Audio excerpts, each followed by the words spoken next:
తిరుపతిలో జరుగుతున్న ఈ సోషల్ మీడియా టీవీలు వీటిలో ఎన్టీఆర్ ఫ్యాన్స్ అంటూ చేస్తున్న కన్ఫ్యూజన్ని క్లోజ్ చేయడానికి ఈ మీడియా సమావేశం ఏర్పాటు చేశాం.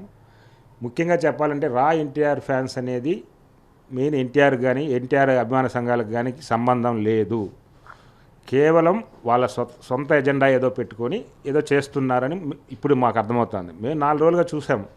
వాళ్ళు ఏదో ఈ కాంట్రవర్సీకి వాళ్ళే సమాధానం చెప్పి వాళ్ళే ఫుల్ స్టాప్ పెడతారని వాళ్ళు దాన్ని ఎంజాయ్ చేస్తున్నట్టుంది.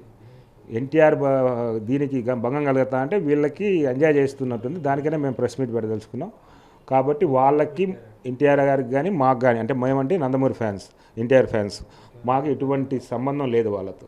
వాళ్ళు 50 కోట్లు 100 కోట్లు అని చెప్పి సరే, సహాయం అనేది ఎవరైనా కోరుకుంటారు, లేని వాళ్ళు ఆలోచిస్తారు. 100 కోట్లు అనే కాడికి కన్ఫ్యూజన్ ఒకటి క్రియేట్ అయిపోయింది. అభిమానులు కూడా పాపం చూసేవాళ్ళు ఉంటారు సహాయం కోసం. వాళ్ళకు కూడా క్లారిటీ ఇస్తాను, దానికి మనకు ఎటువంటి సంబంధం లేదు, ఆ ట్రాప్లో మీరు పడద్దండి. సరే, వాళ్ళు ఏం చెప్తారనేది మేము కూడా వాళ్ళే అడ్డుకోము. మాకు అడ్డుకోవాల్సిన అవసరం, సహాయం చేస్తే మంచిదే, ఎవరైనా చేయొచ్చు సహాయం. కానీ కాంట్రవర్సీ అవుతూ ఉంది కాబట్టి మేము ప్రెస్ మీట్ పెట్టాం. కాబట్టి వాళ్ళు అది కూడా మేము న్యాయపరంగానే చర్యలు తీసుకుంటాం. రేపు ఎస్పీ గారికి కంప్లైంట్ ఇస్తాం. ఇది ఎక్కడ ఎందుకు జరుగుతుంది, ఈ విధంగా ఎందుకు ఎన్టీఆర్ పైన ఈ మరి కుట్రలు ఎందుకు చేస్తున్నారు అనే దానిపైన కూడా మేము కంప్లైంట్ ఇవ్వదలుచుకున్నాం. అదే దాని గురించి ముందుగానే మేము కంప్లైంట్ ఇవ్వం. వాళ్ళ సేవల గురించి వాళ్ళు ఏం చెప్పుకున్నా ఎంత పంచుకున్నా మాకేం ఇబ్బంది లేదు, తప్పు లేదు కూడా. అది తిరుపతి లాంటి పుణ్యక్షేత్రంలో వాళ్ళు సహాయం చేస్తే అందరికీ మంచిదే. కానీ కాంట్రవర్సీ చేస్తేనే మేము న్యాయపరంగా చర్యలు తీసుకుంటాం.